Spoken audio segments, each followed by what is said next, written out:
सवित्री सब्जी खरीदने बाजार गई थी। फिर इसने एक लड़की को देखा जो मिनी स्कर्ट पहने मोटरसाइकिल पर बैठी हुई थी। जब सवित्री ने देखा तो उसकी टांगें नजर आ रही थी। वो आंखें बंद करके कहने लगी, छी छी, शर्मो हया तो जैसे बेची खाई है आजकल की लड़कियों ने। कैसे कैसे कपड़े पहनकर घूमती हैं। अरे इतने छोटे कपड़े तो हमारे जमाने में 5 साल की बच्चियां भी नहीं पहनती थी, जितनी अब 25 साल की पहनती हैं। सवित्री मुंह में कुछ बुड़बुड़ाती हुई जब कार लौटती है तो वो टीवी पर सूरज ग्रहण की खबरें देखती है। क्या आज सूर्य ग्रहण है? ठीक है, तो जब तक ग्रहण है कोई भी खाना नहीं खाएगा। और तू बड़ी बहू, तू खाने में तुलसी के पत्ते डाल दे। सर पर दुपट्टा लिए मुंडे हिलाए हुए देखती है और जब थोड़ी ही देर बाद इसका शौहर ऑफिस से थका हारा घर वापस आता है तो वो फ्रिज में से ब्रेड और जाम निकाल कर खाने लगता है। जब सवित्री ये देखती है तो गुस्से से चिल्लाती है, हे राम, कर दिया ना अपशगुन। भला ग्रहण में कौन खाना खाता है? क्या माँ, अब भूख लग रही है तो कुछ खाओ भी ना क्या? ठीक है तो कह रहा है वो। अब ये सब पुराने विचारों को त्याग भी दो सावित्री। आप तो चुप ही रहिए। और तू बड़ी बहू, यहाँ खड़ी खड़ी मेरी शक्ल क्या देख रही है? तू इसे रोक नहीं सकती थी? माँ जी वो मैं। अब क्या बकरी की तरह मैं कर रही है? अपना पल्लू ठीक कर, ये सर से खिसकना नहीं चाहिए। बहुएं जितनी मर्यादा में रहें उतनी ही अच्छी लगती हैं। अरे हम भी थे, जितना मर्जी काम करते थे, लेकिन मजाल है कि कभी घूंघट सर से सरका हो। 3-3 मटके पानी के कुएं से उठा कर लाना, भैंसों का खेतों का सब काम देखना, कितना काम होता था हमारे जमाने में। लेकिन एक आजकल की बहुओं को तो आटा गूंथने से लेकर बर्तन धोने तक हर काम के लिए बस एक मशीन चाहिए। और छोटे छोटे कपड़े पहनकर इनसे किट्टी पार्टी करवा लो बस। लेकिन मेरे घर में ये सब नहीं चलेगा। मेरे घर में बहुएं हमेशा घूंघट में और साड़ी में ही रहेंगी। इसलिए ध्यान रहे, आगे से ये पल्ला खिसके ना तेरे सर से। जी माँ जी, ध्यान रखूंगी। ये है सवित्री देवी, जिसे छोटा लिबास पहनने वाली लड़कियां बिल्कुल भी पसंद नहीं है। इसके 2 बेटे हैं। एक बेटा शादीशुदा था और बड़ी बहू रेखा अपनी सास की हिदायत पर अमल करती है, लेकिन वो इसे बिल्कुल भी पसंद नहीं करती। एक दिन रेखा अपने कमरे में आराम खा रही थी कि अचानक से सवित्री इसके कमरे में गई और जब रेखा करवट बदल रही थी उसकी कमर नजर आ रही थी। तो सवित्री ने उसे जब देखा तो चिल्लाने लगी, छी छी छी छी छी छी छी, बस इसी बात का डर था मुझे। सारी शर्मो हया बेच खाई है। माँ जी आप, लेकिन हुआ क्या? क्या होना है? करवट लेते वक्त तेरी कमर दिखी कैसे? आज के बाद ऐसा हुआ ना तो अच्छा नहीं होगा बहू। इस तरह रेखा ने अपनी शादी का पूरा 1 साल बंदिशों में गुजार दिया और उसकी शादी की 8 सालगिरह थी और उसका देवर उसके सालगिरह पर दिल्ली से भाभी, मुझे ना आप सबको कुछ बताना था, तो मुझे लगा इससे अच्छा दिन भला क्या ही होगा। वो मेरे ऑफिस में मेरे साथ संध्या काम करती है, अच्छे परिवार से है, अच्छा कमाती भी है और मैं उससे शादी करना चाहता हूँ। मतलब लव मैरिज? हाँ माँ, लव मैरिज। क्यों, कोई प्रॉब्लम है? नहीं नहीं, मुझे भला क्या दिक्कत होगी। तुझे पसंद है लड़की तो फिर हमें भी पसंद है। ये सावित्री का सिद्धांत भी समझ नहीं आता। जो डरता है तो उसे और डराती है, और जो सुनता ही नहीं उसकी बात झट से मान जाती है। चुप करिए जी। अब उस शहरी लड़की के पीछे अपने बेटे को तो नहीं खो सकती ना, कहीं उसके लिए सब छोड़कर ही चला गया तो। इसीलिए तो चुपचाप इस शादी के लिए हाँ कर दी। एक बार घर में आ गई तो फिर रेखा और उसमें कोई फर्क नहीं कर पाएंगे।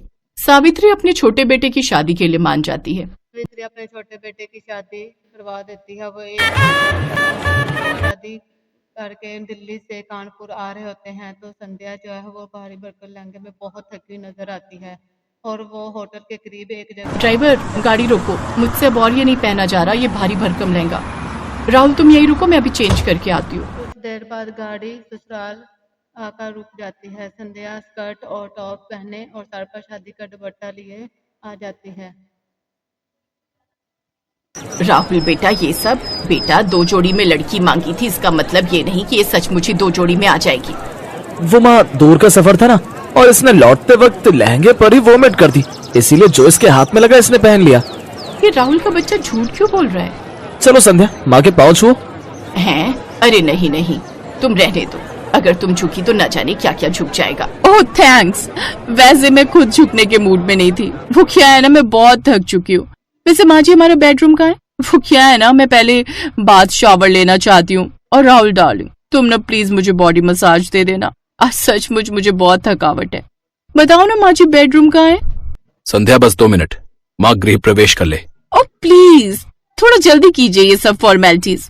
I'm really so tired. Savitri अपने दिल ही दिल में बहुत गुस्सा करती है, लेकिन वो कुछ कर भी नहीं सकती। संध्या बहू बनकर अपने ससुराल में आ जाती है और सावित्री इसके कपड़े देखकर अपने शौहर से कहती है, ये नई बहू तो कुछ ज्यादा ही मॉडर्न कपड़े पहनती है। अरे पढ़ी लिखी नौकरी वाली है तो क्या हुआ, सर पर नाचेगी, जो मर्जी रुमाल जितने कपड़े पहनेगी। कहीं कल मुंह दिखाई पर इसने कुछ बेढंगे से कपड़े पहन लिए तो नहीं नहीं नहीं, इसे मुझे ठीक करना ही होगा। ये सोचकर सावित्री संध्या के कमरे में चली गई। अरे नई बहू, दिखा तो कल मुंह दिखाई पर क्या पहनने वाली है। ये वाली साड़ी कैसी है माँ जी? अच्छी है लेकिन काला रंग, शादी के बाद ये सब रंग ना कुछ अच्छे नहीं लगते। और वैसे भी ये सिर्फ ब्लैक नहीं है, देखो इसके बॉर्डर पर रेड कलर भी है। जो भी हो, लेकिन तू ऐसी साड़ी नहीं पहनेगी। चल अब मुझे अपनी साड़ियाँ दिखा, मैं बताती हूँ तुझे कौन सी पहननी है। संध्या सावित्री को अपनी सारी साड़ियां दिखाती है, जिसमें से गुलाबी रंग की साड़ी देखकर सावित्री कहती है, हाँ ये वाली, ये अच्छी रहेगी, इसे ही पहन तू। जी माँ जी। शादी के फौरन बाद ससुराल का ये रवैया देखकर संध्या हैरान रह गई। और जब सावित्री ने उसका गुलाबी साड़ी तो देखी, लेकिन उसका हॉट ब्लाउजर नहीं देखा। जब संध्या तैयार होकर नीचे आती है तो वो उसका हॉट ब्लाउजर देखकर उसकी साड़ी को सही तरीके से बांधती है। अरे बहू, ये सर पर पल्ला कर ले, सब मेहमान आएंगे ना तो उनके सामने यूं सर ढके घूमना अच्छा नहीं लगता। संध्या सही साड़ी पहनकर और सर पर दुपट्टा ओढ़कर जब बाहर आती है तो मोहल्ले की औरतें बातें करने लगती हैं। मान गए सावित्री तुझे, मुझे तो लगा था कि ये मुंह दिखाई पर भी मिनी स्कर्ट पहन कर आएगी, लेकिन तूने तो एक दिन में इसे साड़ी पहनना और घूंघट रखना भी सिखा दिया। अरे मेरा नाम सावित्री है, सावित्री। अच्छा संध्या बहू, चल अब इन सबके पांव छूकर आशीर्वाद लो। संध्या सबके पांव छूती है, लेकिन संध्या ये नहीं जानती थी कि उसकी सास जो किस खेत की मूली है। अगर एक दफा उसने साड़ी पहन ली तो बाद में स्कर्ट पहनना कितना मुश्किल है। अगले दिन इन सब को मंदिर जाना था तो संध्या अपनी सास के पास आती है और उससे पूछती है कि उसे कौन सा लिबास तुझे क्या पहनना है क्या नहीं, ये सब तो बात की बात है, लेकिन तू इस नाइट ड्रेस में बाहर कैसे आ गई? हमारे घर में ये सब नहीं चलता। लेकिन राहुल ने तो मुझसे कहा था कि मैं जो मर्जी पहन सकती हूँ। अरे उसे क्या पता इन सब के बारे में, रहा भी है वो इस घर में, बचपन से तो पहले पढ़ाई के लिए हॉस्टल में और फिर नौकरी के चक्कर में बाहर। तू उसकी बीवी है पर बहू मेरी है और इस घर में मेरी ही चलती है। संध्या उदास हो जाती है और वो वहां से अपने कमरे में चली जाती है। उसकी जेठानी उसे उदास देखकर उसके पीछे पीछे उसके कमरे में चली गई। उदास मत हो संध्या, इस घर का नाम ऐसे ही सावित्री निवास नहीं पड़ा है, यहाँ बस माँ जी की ही चलती है। उनसे पूछे बिना तो मैं खाना तक नहीं बना सकती, तो कपड़े तो दूर की बात है। अब कपड़े चेंज करके साड़ी पहन लो और किचन में आ जाओ। मुझे नहीं लगता अब वो तुम्हें कभी भी वेस्टर्न ड्रेसेस पहनने देंगी। ऐसे कैसे नहीं पहन सकती? अब तो बस हफ्ता भर में ये साड़ी पहनूंगी, उसके बाद बिल्कुल नहीं। एक हफ्ते के बाद राहुल संध्या के साथ हनीमून की बात करता है। सच में संध्या बहुत मजा आएगा, कश्मीर सच में बहुत खूबसूरत है। अच्छा अब तुम पैकिंग कर लो। संध्या अपनी पैकिंग कर लेती है, लेकिन जब ये बात स्वीटी को पता चलती है तो वो संध्या के पास आ जाती है। अच्छा, कश्मीर जाने की तैयारी हो रही है, दिखा तो तूने क्या क्या रखा है वहां पहनने के लिए। वो क्या है ना, ध्यान रखना पड़ता है, कहीं तूने छोटे छोटे कपड़े रख लिए और तुझे सर्दी लग गई तो।